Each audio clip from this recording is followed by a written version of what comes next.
Енді білмеймін, енді Құдай біледі саясат алда не болатынын. Бірақ Трампты қастаушылар кімдер? Жоқ, бұл әлде бір шоу ма? Мысалы, осы оқиғадан кейін Трампқа деген тілектестік артады. Абсолютно артады. Адамдардың оған жанашырлық артады. Мысалы, алдыңғы жолы екі шалдың сөз сайысынан кейін Байденнің рейтингісі құлады 100%-ға жуық.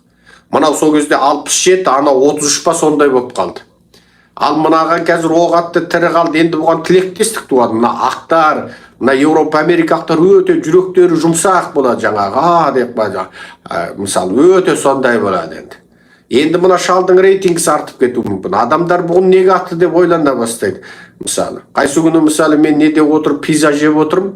Сон кәдімгі бүйтіп еңкейіп қалған шал официант. Міне қызы Америкада, Еуропада өзі кәрі шалдар официант болып жүреді, даяшы болып жүреді.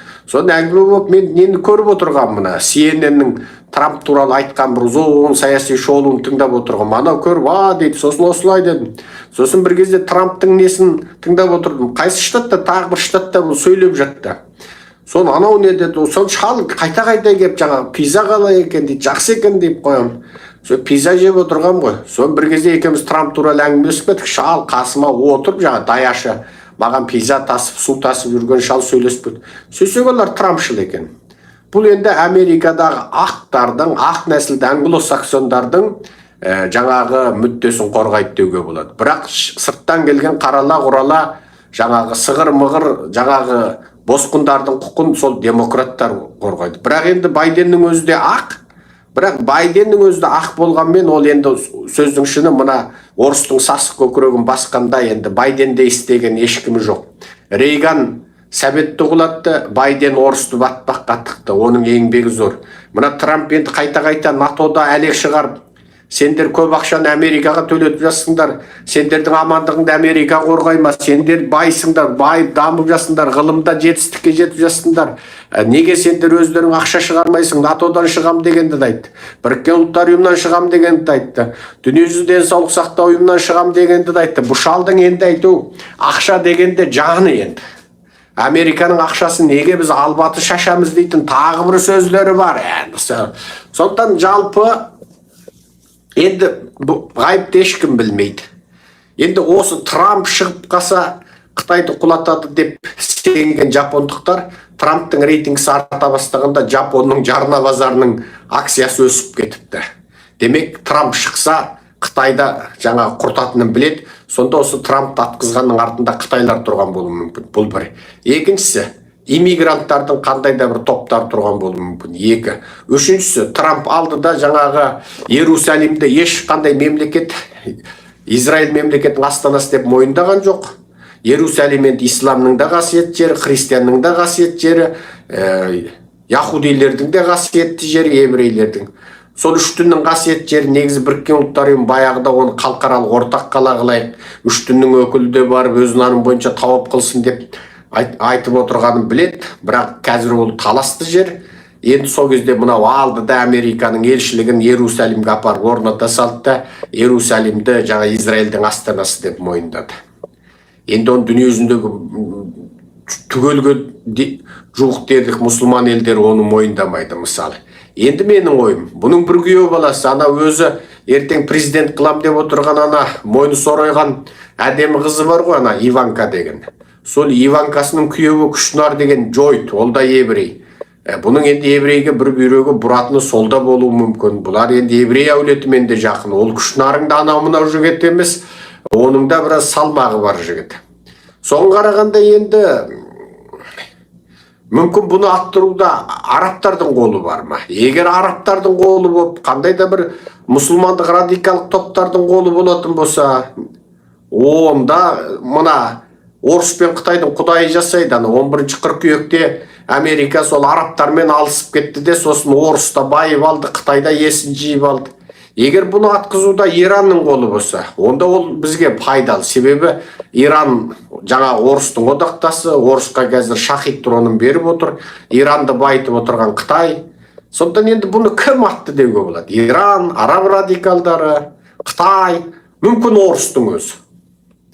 Орыстың өзі ешкімменен күдіктенбейді деп, Орыстың өзі атып Америкада қандай да бір бүлік тудырғысы келді ма? Мүмкін Путин.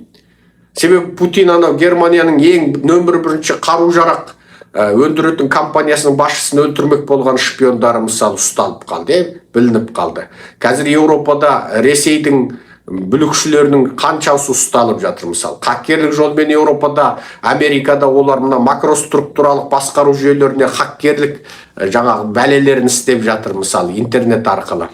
Енді сондықтан мынау орыстың өзі ешкім мені күдіктенбейді деп Путин ойлауы мүмкін. Мысалы, Путиннің ойы бойынша Трампты жаңағы Путинмен одақ дейтін бір өсек болды. Сөйтіп бұны кезінде Нэнси Пелосидің кезінде бұған не жасаймыз деді, анау импичмент жасап тақтан түсіреміз деді. Содан күнде конгресте тыңдау, сен Путиннің адамсың ба, сен жаңағы орысқа жақынсың ба, сен орысшылсың ба, бір бүйрегің орысқа бұрама деп күнде тексеру болып, бірақ оның сол Путиннің адамы дейтін сөзіне дәлел шықпай қалған болатын. Дәлел шықпай қалды. Сөйтіп Трамп импичмент болмай қалып тағында отырған 4 жылдық президенттігін аман есен аяқтаған болатын. Сондықтан орыс ешкімменен күдіктенбейді деп орайды пайдаланып, бұны атты, бірақ атқанды өлтірмеді, әдейі жаңағы бүлік шығатындай жасады. Енді республикашылдар мен демократтар бірінен бірі күдіктеніп, сенсің ба деп, сонымен жаңағы Америкада бір ішкі бүлік туып кете ме деген орыстардың бір жоспары болуы мүмкін. Кезінде Атлантада орыстың террористері жаңағы теракті жасағанын, ол теракті жасаған шешеннің компьютерін қазақтың бір депутаты ма, облыс әкімінің ұлы жасырғанын, артынан шешен де қорғаштама десе, ана өзінше шешенмен дос болған дапторитет көретін ақымақ топас құлдың тұқымы екен, жаңағы шешеннен біздің жаңағы досымыз шешен деп талтаңдап жүретін бір есек бас екен, ақыры сотталып кетеді.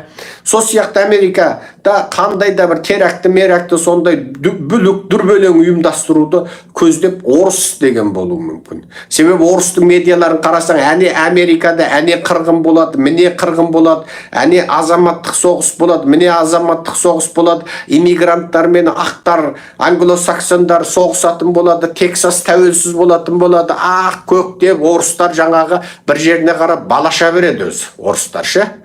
Енді мынау сондай мақсат болуы мүмкін. Мысалы, Black Lives Matter деген ереуіл болды. Трамп пен Байденнің айқасы кезінде қара зеңгілер деген бүкіл Америка керек десең, Еуропа, Аустралия, Жаңа Зеландияда ереуіл жасап кетті. Америка енді сол кезде сайлаудың кезінде сондай болды. Бірақ ол жаңа көп шуламай тынышталды. Тіпті Америкада қара зеңгілердің жаңа сол ереуілі кезінде мына Қазақстандағы Димаш деген әнші.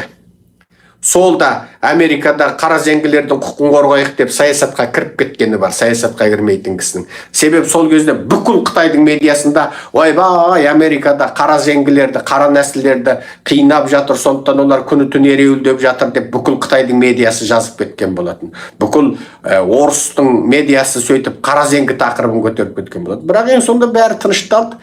Қоғамда ешқандай бүлік соғыс болған жоқ, ереуілдеді, ойларын айтты, полицейлер көшені қарап тұрды, ешкімді қамамады, өрт қойған анау мынау бір екеуін қамады, болды, сосымен бітті, сайлау болды. Жаңағы Трамп жеңілді, Байден жеңді, Трамп босатып шықты, құтты болсын айтты, Байден кемпірін ертіп ақ үйге кірді, Трамп жаңағы сұлу қатынын ертіп ақ үйден шықты, бітті, болды, сонымен ештеңе болмағандай Америка қалпына келді.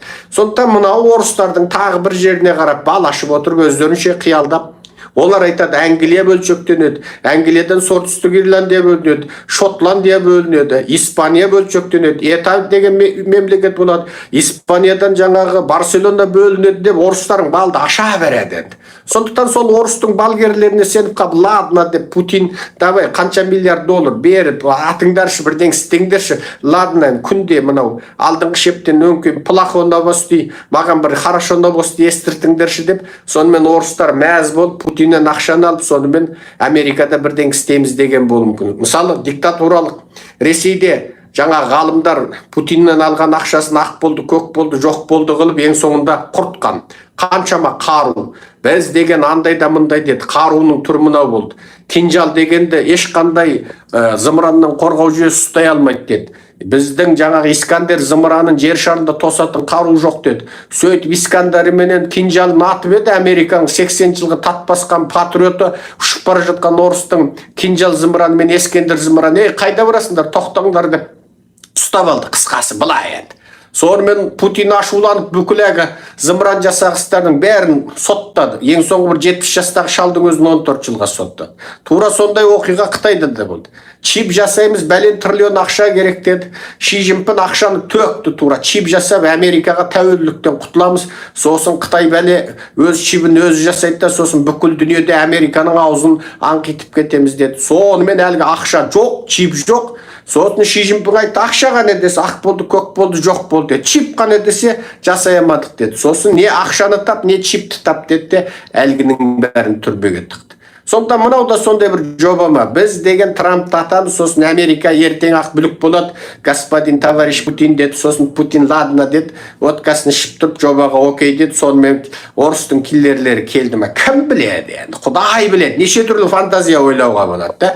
Неше түрлі фантазия ойлауға болады. Америка тарихында бұндай сайлау кезінде жаңағы өлген президенттер жетеді.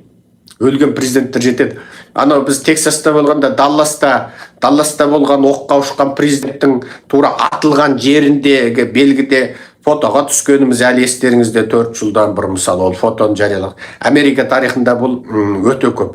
Енді анау мультфильм бар ғой, ересектер көретін мультфильм Simpson Predicts дегенде. Сол Simpson Predicts'те мысалы көп нәрсені күні бұрын айтады. Оларды деген жұрт айтады, сендер қалай білесіңдер дейді. Simpson Predicts бәрін күні бұрын тура болғандай көзбен көргендей қылып жазады. Симпсонның бас жаңағы продюсері айтты, жоқ, біз ешқандай да ел ойлағандай ғарыш адам емеспіз, ел ойлағандай жаңағы уақыт каналымен, уақыт түнелімен болашаққа өтіп көріп кеп айтпаймыз, бірақ біз саяси оқиғаларды болжап осылай айтамыз деп. Сол Simpson Predicts'те Трампты 2024 жылы атып өлтіреді деген. Трамптың табытта жатқан бір кадры бар болатын. Ендеше Трамп шында сондай бола ма? Ал Simpson Predicts'ке сенбейік десек, біз енді ешқандай болжалға сенбейміз, себебі біз тақуа мұсылманбыз. Алхамдулилля, бір Алланың бол дегені болады біздің ұғымызша. Сол Simpson Predicts Трамп сайлауға түсетін кезінде Трамптың ең соңғы нәтиже шыққанда бір биік екінші қабаттан элеватормен жерге түсіп келе жататыны, қиғаш элеватор, қасында өзінің келіншегі болатыны, ол келіншегінің суретіне дейін сонда 15 жыл бұрын Симпсондер мультфильмде көрсетіп қойған. Ал ол кезде Трамп тіпті мына қазіргі келіншегімен енді үйленген президент болам деген жоспарда жоқ. Бұл әшейін жаңағы миллиардер болатын. Сонда Трамп пен жаңағы Байденнің сайлауы кезінде бұлар тағы бір жерде сөздерін сөйлеп жатқан кезде сайлау нәтижесі жарияламыз, барлық ел күтіп тұрады. Сонда бұлар екінші қабат па, үшінші қабатта жаңағы төмен жылжитын, сырғанайтын, төмен қарай жылжитын көлбеу лифтпен сырғандап келе жатады. Жаңағы тұрады. Сол кезде жаңа жариялайды, Трамптың балы жоғары, Трамптың билет жинаған дауысы жоғары. Тура сол кезде Трамп алды да қасында Мелания болып келе жатады. Міне сол кезде адамдар шарлар лақтырып құттықтап жатады. Тура сол кадрды осыдан 10-15 жыл бұрын Симпсон жаңағы Симпсондер соны көрсеткен. Симпсон ересектер көретін мультфильм мысалы. Енді ойла, коронавирусты да солар тура коронавирустың суретін сызып тұрған мультфильмді анау 10-20 жыл бұрын жасады мысалы. Өте көп оқиғалар жасады. Мысалы, Сауд Арабияның мына қазіргі орыс Қытайға одақ болатын Салман Ғанзаданың суретіне дейін дәл сызды мысалы. Енді бұларды не деуге болады? Мүмкін шынында олар бір қандай да бір саяси ұйымдар шығар. Мүмкін олардікі болжал емес шығар. Бірақ біз ғайыпты тек бір Алла біледі дейтін мұсылман ретінде мейлі олардікі тек саяси анализ болсын, қалай болмасын, мүмкін әлде бір саяси мүдделі топтардың жоспарында Трампты 24 жыл ату жоспары бар шығар. Кім біледі, ешкім білмейді, бір Алла біледі.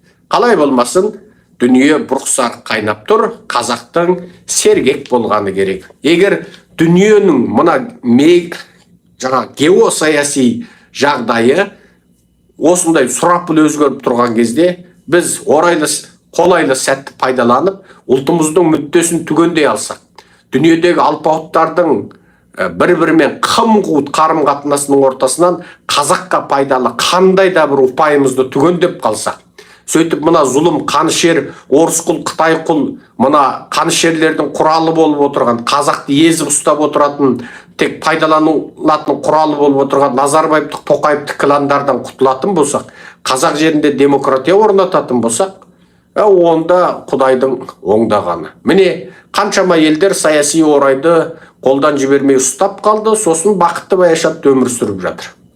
Біз де солай істейік, сергек болайық, саяси сауатты болайық. Саяси сауаттылық ол әрбір қазаққа керек. Аман сау болыңыздар. Шұғыл оқиғаны аударып сіздерге жеткіздім. Дәл қазір уақытты сіздерге айта салайын. Ойға айтады телефон. Бізде қазір 13 шілде Нью-Йорк, жаңағы Америка шығыс уақыты деген шығыс уақыты бойынша 10-нан 37, сіздерде 14 шілде таңғы сағат бізде 7-ден 37 кетті.